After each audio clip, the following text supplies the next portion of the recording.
Streaming live on our YouTube channel as well. So get in touch with us. Let us know your thoughts. The WhatsApp number is 0809 4440981. You can also tweet at Smooth981. And don't forget, it's Smooth981. That's the channel on YouTube. You can catch the live stream and even post a comment on there as well.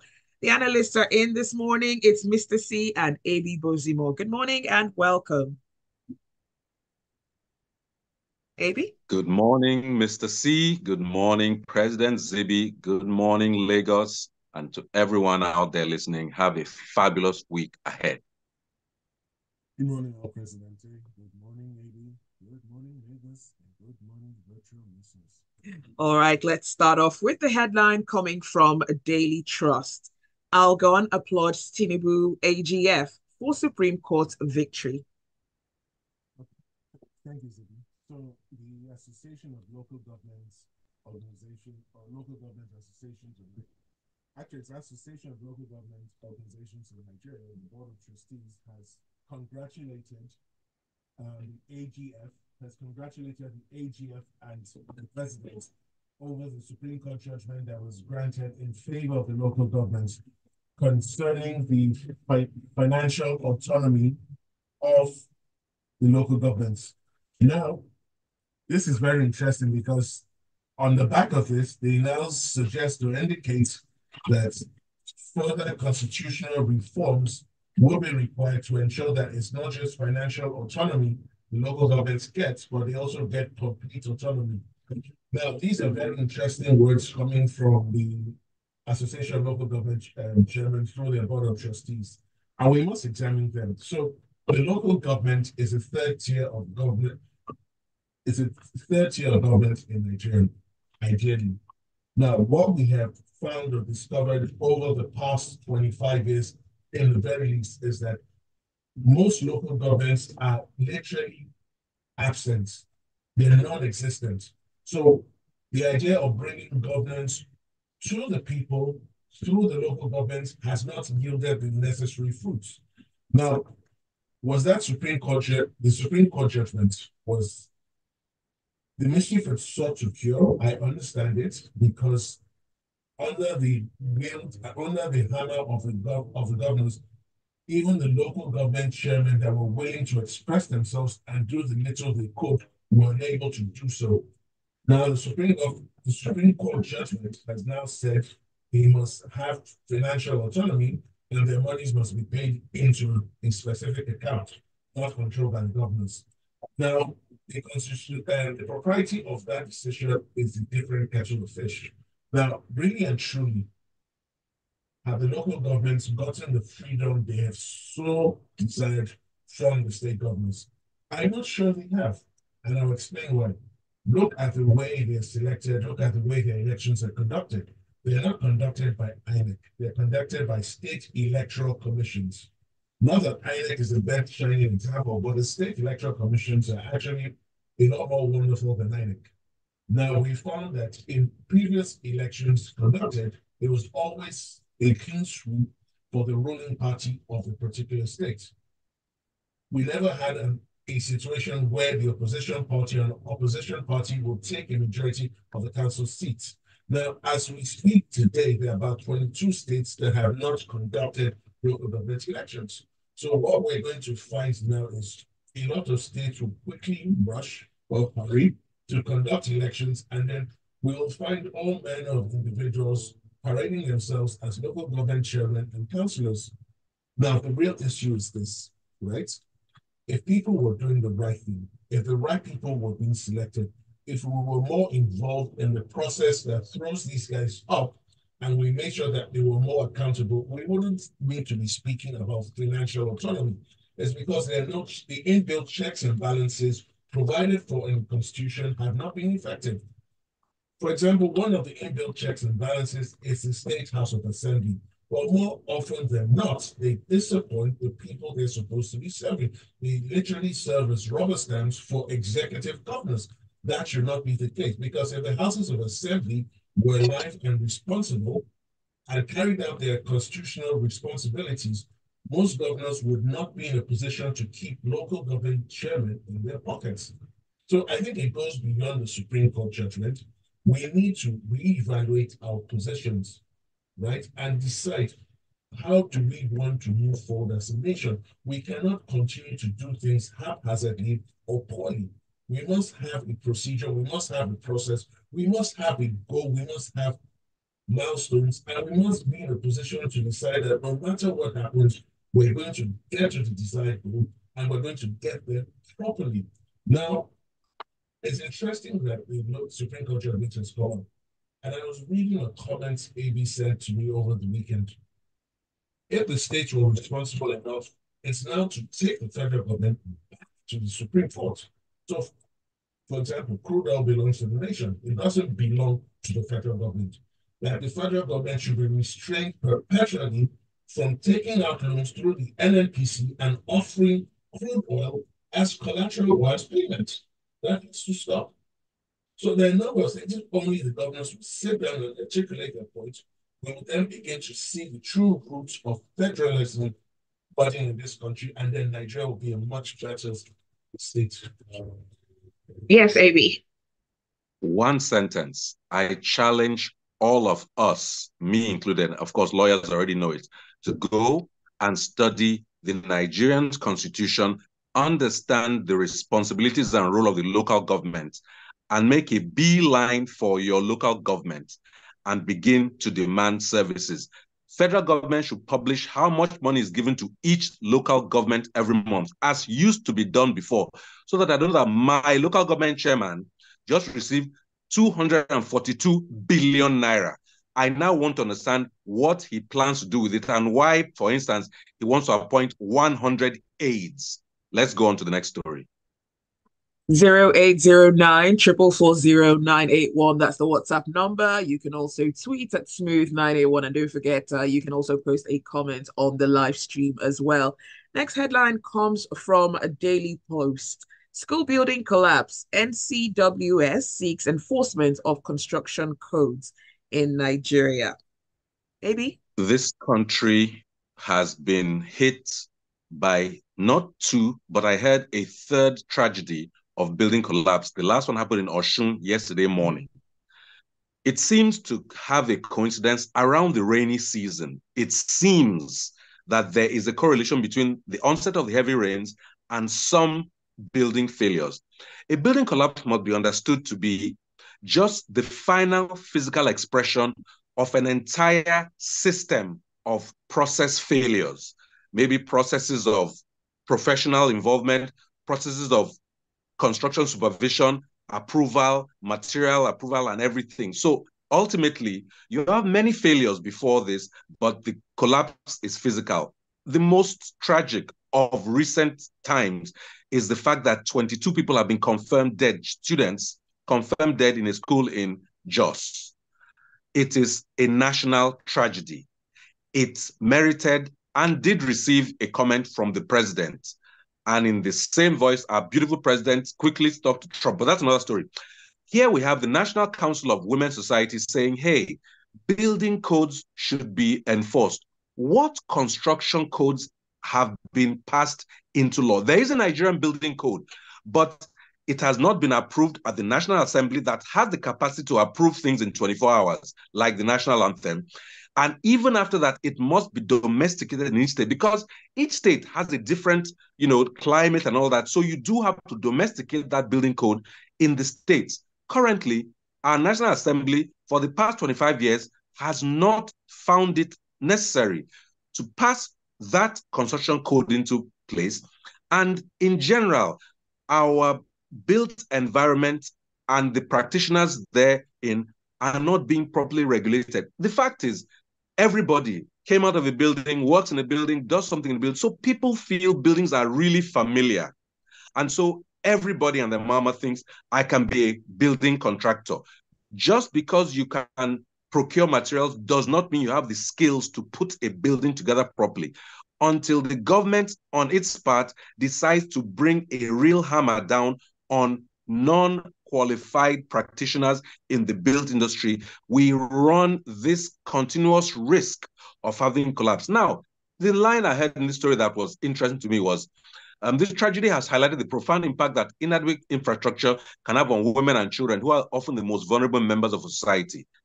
NCWS mourns. I don't see the need for genderization of a national construction tragedy.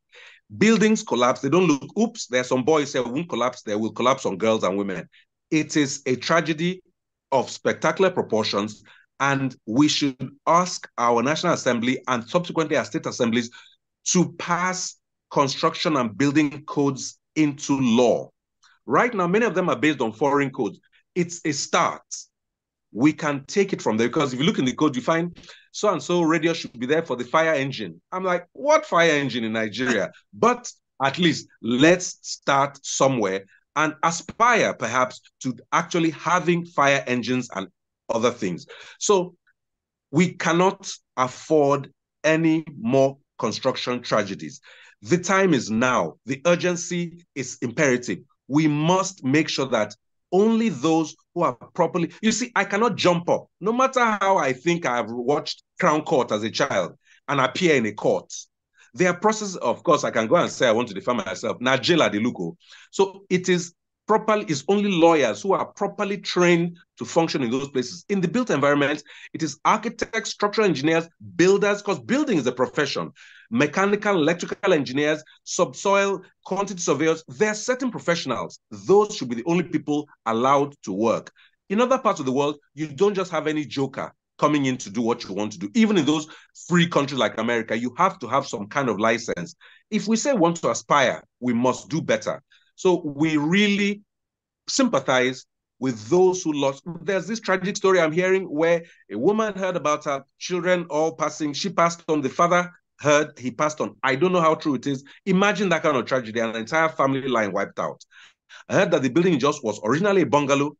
One level was put on top of it, and a second was put on top of that. I always say this: buildings are not things you can do in secret. You cannot build a building with all the blocks and mortar and steel. Right. Where are the authorities who approve these things? Those people should be held for, maybe a lawyer will correct me, at least manslaughter. Let there be consequences. Then we might see an improvement in the system. May the souls of those who were injured rest in peace.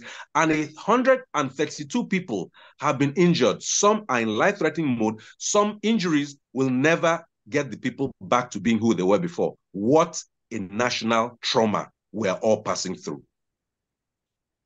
Really tragic. Let's look at some of the comments coming through. This one is from JP, and he says, sadly, the federal government and accountability seem to be on a different page, both with the local government, states, and the NNPC. The latter, in my opinion, being emboldened by the precedent. Dakbo says, although this court ruling would not stop the corruption within the system, but at least it's the start of a decentralization process, which has been long overdue. Corrupt and greedy governors pocketing local government allocations will invariably now have to reassess and work within their own prescribed budget. That message comes from Dakbo. The WhatsApp number is 0809 444 981. Next headline comes from Daily Post. NNPCL no longer owns 20% of Dangote Refinery, and this is according to the chairman, Aliko. Thank you. Okay, so Mr. Aliko Dangote was speaking over the weekend. He was addressing a press conference at the refinery on Sunday. And as part of his comments, he indicated that the NNPC no longer owns 20% of the refinery as was initially agreed between the parties, but they now own only about 7.2%. And he attributed it to a failure on the part of the NNPCL to pay for the balance, to pay the outstanding balance on their shares. Now, interestingly, the NNPCL has come out with a statement saying that it no longer followed up with the outstanding balance because the Dangote refinery no longer aligned with its plans. Now, this is very interesting because there is something going on in the background that both parties are not telling us about. Now, we need to connect the dots. Before now, another top executive of the refinery, of the Dangote refinery, had come out to accuse the IOCs operating in Nigeria of refusing to give them crude. And we have now seen that the refinery has had to import crude oil from the United States. Now, a consequence of all of this is that they've kept pushing back the dates when they will start producing the much vaunted petrol production in Nigeria. So we moved from March, we got to July, we're now here in August. And that by August, they will release the first batch of petrol refined locally into the Nigerian markets. Now, it's a mystery why he's saying all of this now. There was no need to tell us that the NNPCL only has 7.2%. Now, it speaks to a larger dispute ongoing behind the scenes, which has not been resolved. Now, Mr. Dangote needs to realize that coming to the public every other day or every weekend is not helping his business. Operating a business in Nigeria is very challenging.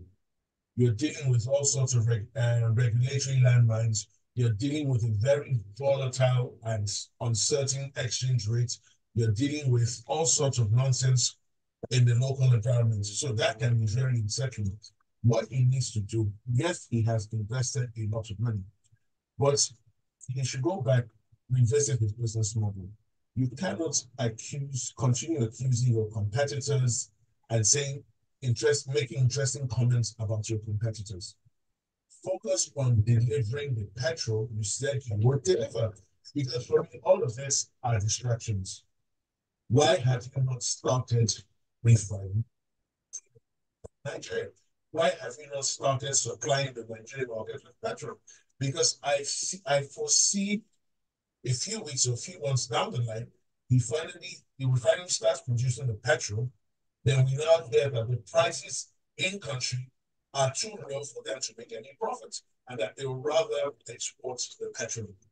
Now that would be very interesting, because over the past 3 years, we've had various government officials tell us that this refinery was the solution to Nigeria's local petrol demand on a daily basis. But interesting times ahead, we will continue to monitor this space, and we'll see where this story takes us to. All right, and let's look at a message coming through. AB, okay, go ahead, AB. It just seems from the core message of this story that for an administrative reason, Nigeria seems to have lost their former 20% down to some. We didn't make a payment. So I ask, we removed subsidy, we've stripped all sorts of things. The country is supposed to be literally flowing with cash, and we couldn't make the expected payment. That seems like an administrative snafu. How do some people still keep their jobs? They had one job to do. Zibi, you have to show up in that studio, come hell or high water, or beach parties. You do it without fail. How come NNPC cannot do what it's supposed to do as and when due, and people still have their jobs? You're going, please go on. Quick one, AB. You must remember there's a new sheriff in town. Under the old sheriff, that was the plan. With the new sheriff in town, it appears that there's a different plan in place now. So fair enough. That out. All right, let's look at this message coming through from JP. JP says, we need to leave the semantics. A refinery can buy crude anywhere to get her yield. NNPC can't give cash or crude, but the reality is that the NNPC capping 7.5% against 20% of a $26 billion revenue business makes no sense. He supplies AGO and jet PMS with subsidy won't work for the refinery. AB Ambo says, we've lost a lot of lives in this sad story of building collapse. The worst part of it is that Nigeria as a country never learns from past experiences. Therefore, another rainy season will come and we will be bombarded with tragedy of building collapses all over. And Joseph Meni says, every day, more and more complications in the Constitution's interpretation. The Supreme Court has said the local government funding should be autonomous, yet the states have ganged up with different states where the ruling parties make a sweep of all positions without opposition. But if INEC can conduct the elections at least to reduce the landslide wins for ruling parties. You're listening to Freshly Pressed on Smooth 98.1. Stay with us. The conversation continues.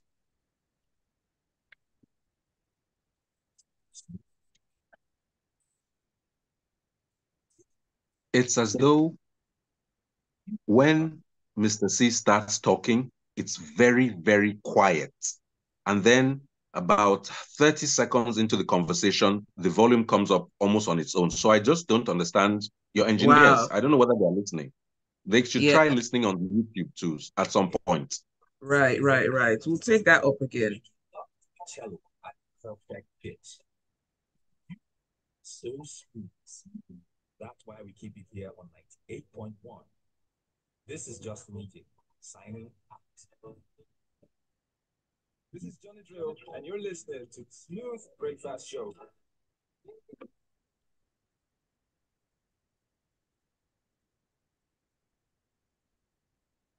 You're still listening to Freshly Pressed on Smooth 98.1. It's Zibi here, and the analysts are in this morning, Mr. C and AB Bozimo. Keep your thoughts coming. We'd love to read from you. 0809 444 0981. And you can also tweet at Smooth981. The live stream's up and running on our YouTube channel. It's youtube.com/Smooth981. Next headline comes from Punch. Creating more states won't solve Southeast's problems. And this is according to Agbakoba. Taking very quickly from this story, let's define problems. So we'd have to ask, what would be the problem that needs to be solved? Well, on the face of it, the appearance of fairness. One zone has 5 states, other zones have 6, and one has 7. You could talk about geographical size and all that, but hey, why should one zone have less states? But the core message he's saying is that the point is good governance, ideally, would address most of the things that make people unhappy, or at least blunt the sense that, hey, an extra state could be the magic bullet. I think there should be no zone that has less states than the other. I think no zone should have one more state than the others. That's just me. But there's a bill passing through the National Assembly proposing a couple of states, an extra one. I'm not even going to go there because that's what they will do, agree or disagree with.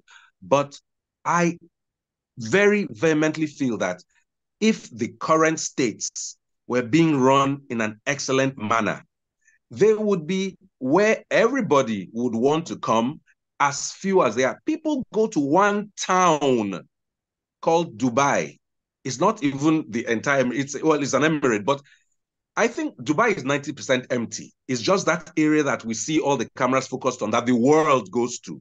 So it's not really about the number of states or the size of the states, but how well they are run, how much people's needs are addressed in those states. And so at the end of the day, I think the focus through maybe even this local government thing should be on making sure that each local government and subsequently each state is run so admirably that the idea of a state, while interesting, doesn't look imperative.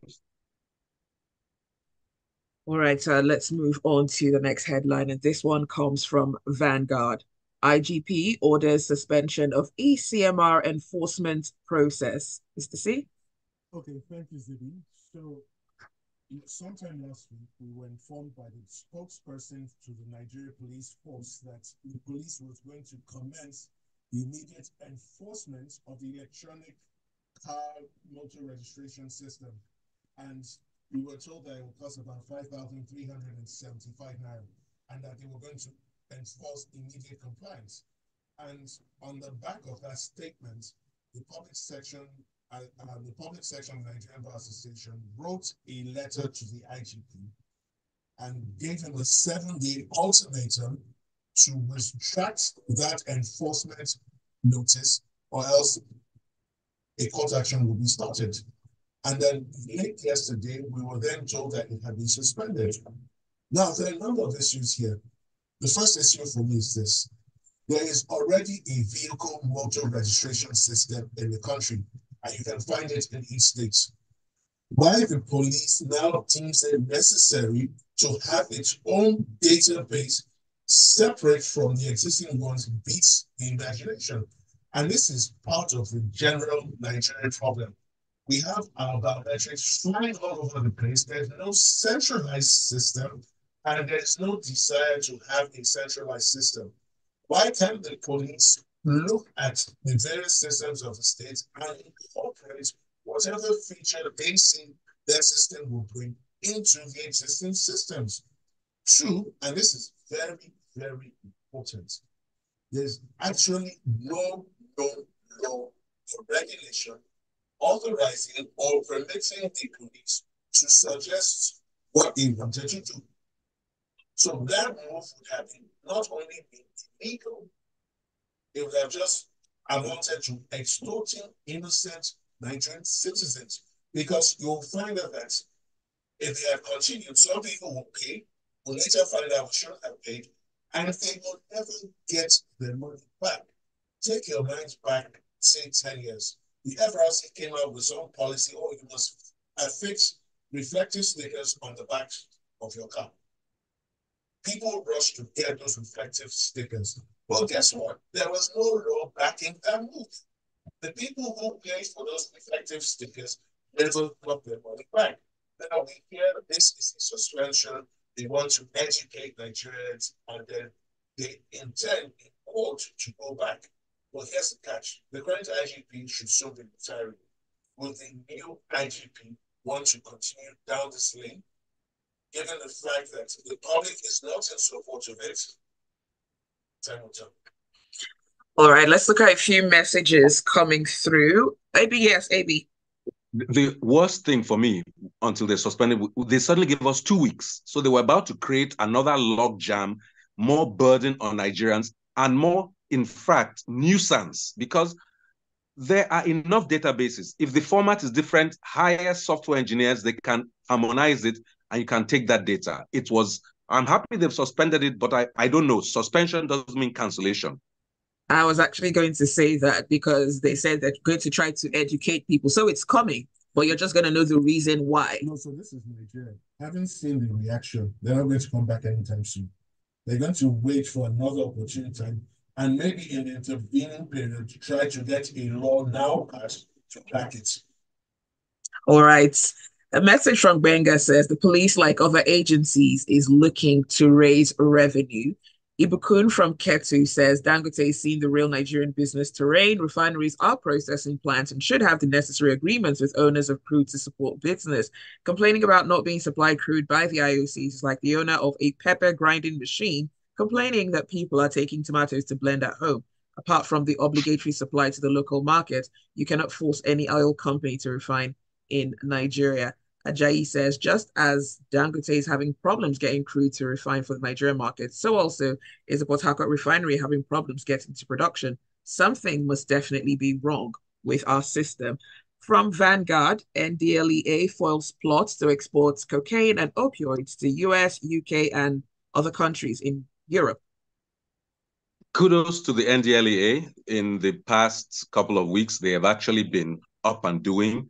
They noticed that some people were trying to smuggle things in apparel, in shoes, and all that to get out. Nigeria has been said to be a drug transit country. So for now, and I hope forever, will not be known as a place where a lot of those illegal drugs are consumed, though there is an unfortunate worrying percentage of people consuming them in Nigeria, but hopefully it never exceeds this, and in fact it goes down. But the NDLEA, they've been, following tips and all that at ports, even inside town. They're intercepting vehicles, and they are getting all sorts of numbers of substances, up to 300 kilograms in some instances in Edo State and all that. I just want to say it's one of the good news stories in Nigeria. The NDLEA seems to have been empowered, energized, and effective in most recent times. And everything we can do to try and make sure that the drugs do not give us a poor reputation by passing through Nigeria or from Nigeria should be followed up. Kudos to the NDLEA. May they continue, and may they be properly supported so that their operatives are always safe. Because this industry is hugely, it is a lot of money. So there are many large stakes. Some people are desperate about it. I like this kind of story because it's a very positive story telling us about a government entity that appears to be doing its work very well. All right. Wale via WhatsApp says, Dangote's business was conceptualized because we have crude oil but no refinery. Now that he's commissioned the refinery, he has to import crude because we no longer have crude oil. And Anthony says, why when we understand that money is the drive for everything under or run by those in any position of power, we'll stop troubling ourselves. The police just having their own version. Izehi says, we all understand this. All they want to do is extort people. So why would they want a centralized biometric system when they can extort with this excuse? Last message from Ibrahim Zakari. He says the move to extort monies from Nigerians should be resisted. We're tired of multiple taxation in whatever name. That's all the time that we have for Freshly Pressed this morning. Thanks for listening. Thank you for sending your messages through. And of course, special thanks to our analysts, Mr. C and AB Bozimo, for being with us this morning. Thank you. The pleasure and privilege are all mine. You guys have a wonderful week. Hit me up at AB Bozimo on all platforms. It's been great to be here. Have you sorted your Twitter out now, AB? Problem when they pass Twitter, but I'll get there. Okay. All right. Thank you for having me. Thank you. Do stay with us. There is a lot more to come on the Smooth Breakfast. Thanks, AB. Bye. Thank you. Have a wonderful week ahead, guys. Thank you. And you